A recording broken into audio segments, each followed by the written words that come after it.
fellow movie buffs and film connoisseurs, it's your self-proclaimed cinema shogun here. Is it just me? Or am I getting goosebumps? Maybe it's because of this latest news I just ran across, because it turns out that one of my favorite shows from the 90s is getting a revival. And of course, I'm talking about the show Goosebumps.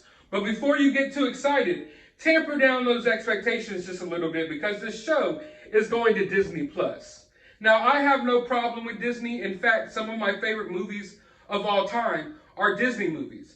And there's no doubt that Disney has the budget and the creative minds required to make a good television show. But it seems as of late, they are more concerned about pushing agendas as opposed to telling good stories. So I'm not sure how excited we should get about this Goosebumps show. Also, let's just be honest, Disney seems to be going more of a route that's more kid-friendly, and Goosebumps, while being a kid show, it definitely dealt with some dark themes. There's some episodes of Goosebumps that were downright scary. You know, back in the 90s, it was a good time to be a horror fan because you had Tales from the Crypt, you had Goosebumps, and you had Are You Afraid of the Dark? Now, Are You Afraid of the Dark gets a little bit darker than Goosebumps. In fact, there's some episodes of Are You Afraid of the Dark that still keep me up at night. And I'm 30 years old. So I was naturally excited when I heard this news. But of course, the fact that it's going to Disney Plus, it makes me think, well, you know, they're going to dumb down this show a lot in order to, I guess, appease their audiences, because they, for some reason, believe that the people watching their shows are all 5-year-olds, when in reality, Goosebumps, this is going to appeal to an older audience. I'm sure some young kids are going to watch it. But the majority of people that are going to be watching this revival are going to be people who watched the original series. Just like the majority of the people watching these Disney Plus Marvel shows and Star Wars shows are adults. Yet they keep trying to act like they're going towards a kid-friendly audience. There's no kids watching these shows. Let's just be honest. Kids don't give a damn about Goosebumps. Kids only want to play Fortnite and be attached to their iPad 24/7. But it is what it is. You know, Goosebumps provides a interesting opportunity because it's a anthology show, meaning every episode is different.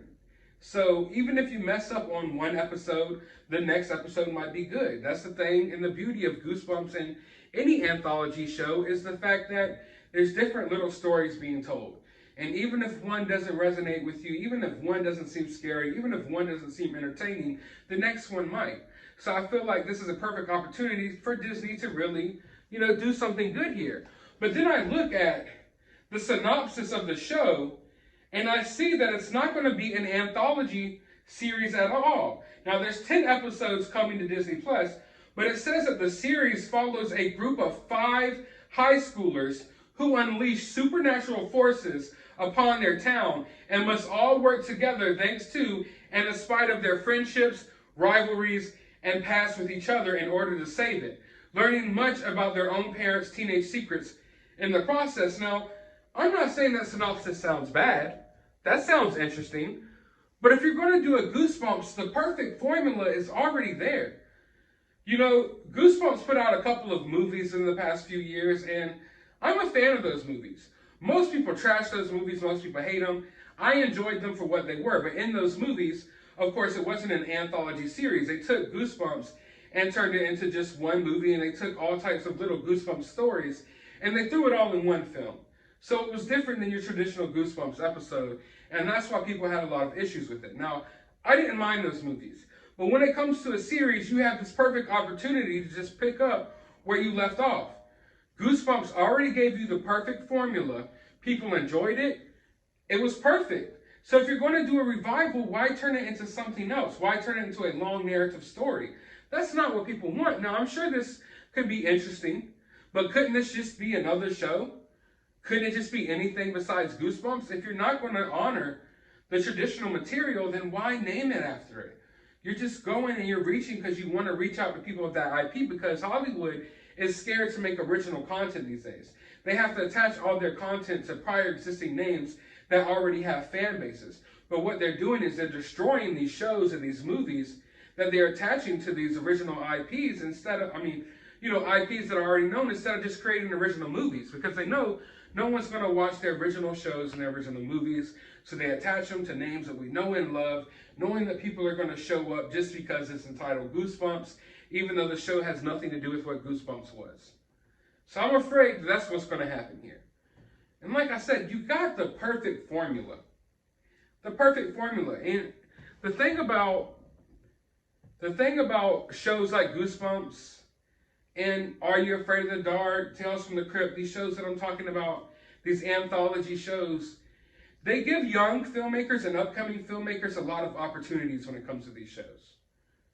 Because they're not as scared to give a young up-and-coming filmmaker one episode on a Goosebumps series. So they could tell one little contained story that doesn't affect the overall narrative of a plot line that's supposed to run multiple seasons or anything like that. So often these up-and-coming young horror directors, they make their name by doing little anthology episodes like on Goosebumps.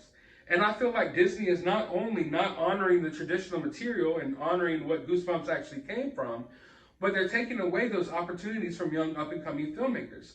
People want to see a new anthology horror Goosebumps show, and people want to see directors and creators bring their own original ideas to it.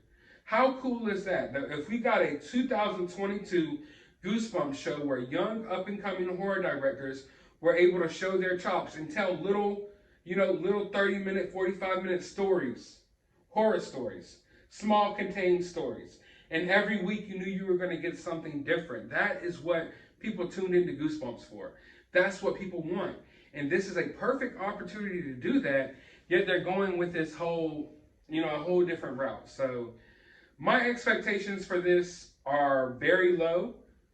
I'm going to go in, I'm going to watch it. It's Goosebumps. I'm a 90s baby. Look at my shirt, look at my hat. I'm going to watch the show. They know that. That's what they're banking on. They're banking on people like me who, because of nostalgia purposes, are going to tune into the show. So I'm going to tune into it. I'm going to still give it a chance. I'm not saying that it's going to be completely horrible. I'm just saying that it's going to be Goosebumps in name mainly, and it's not going to be the Goosebumps that you know and love. And I didn't have a problem when they did this with the movies, but if you got the show, man, the opportunity is right there. It's such a no-brainer. Like, you don't even have to put any thought into it. You got Goosebumps. All right, we got a 10-episode order. Let's crank out 10 little episodes of independent, self-contained little stories. And if you want to have a certain narrative or plot line going through all the episodes so you can possibly somehow interconnect them, cool. But I just feel like they missed an opportunity here. They dropped the ball. It's something that could be so easy. It could be so easy. I can guarantee you that making 10 episodes of a show that doesn't have to have anything to do with each other, meaning that you could make episode 1 and it doesn't have to tie into episode 2 or have anything to do with episode 2, that is so much easier than creating a whole entire storyline that has to span 10 episodes. You understand what I'm saying? So it's just so sickening that they didn't go that route. But hopefully they put something together that's interesting.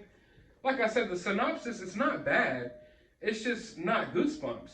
If anything, it's just like the Goosebumps movies that we already saw.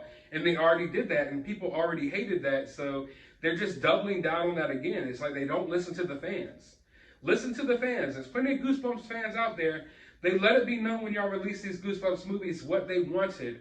And instead of honoring what the fans want, you're going directly against them, and you're doing the same thing again. You're tripling down on something that did not work originally. But like I said, I'll be here to watch it. I want to know your thoughts about this down in the comments below. If you're a Goosebumps fan, what is your favorite Goosebumps episode? Also, were you a Goosebumps kid, or were you an Are You Afraid of the Dark kid? That was a big debate back in the day. I want to know your pick down in the comments below. But as always, find some time out of your day to go watch a movie.